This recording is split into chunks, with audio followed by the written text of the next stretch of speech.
Disebut tadika yang kecil, disebut tadika kecil yang ceria. Ada seorang murid bernama Amani. Amani kecil, comel dan suka senyum. Tapi dia selalu fikir, saya kecil, saya boleh buat baik ke?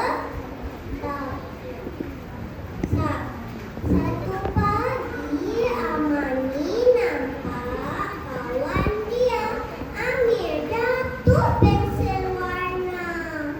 Tanpa tunggu Amani pun tunduk dan putih satu batang pensel.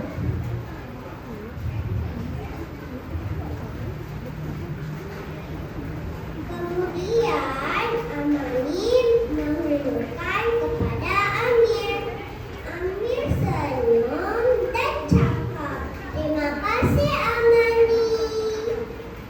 Amani rasa gembira walaupun yang dia buat cuma angkat satu batang pensel. Pada waktu rehat, Amani nampak cikgu bawa banyak bekas air.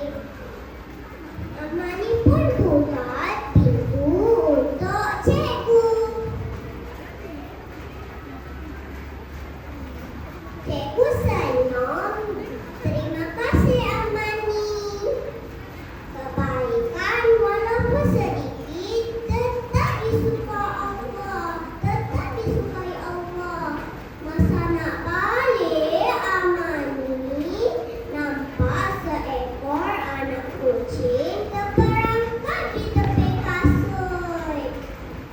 Tanpa tunggu, Amani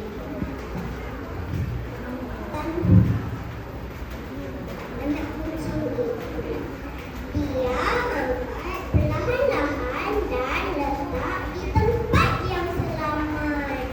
Anak kucing itu memang kecil. Amani ketawa, "Saya tolong sikit je, tapi saya happy." Malam itu Amani beritahu ibunya, "Mak, hari ini Amani buat banyak kebaikan, sikit-sikit je."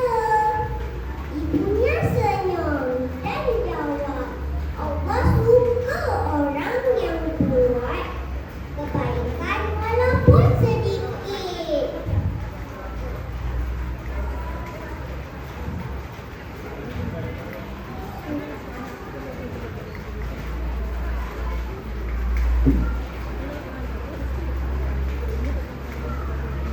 Orang suka buat kebaikan walaupun kecil. Kebaikan bagai titisan air lama-lama jadi sungai yang besar. Amani pun tidur dengan hati yang tenang.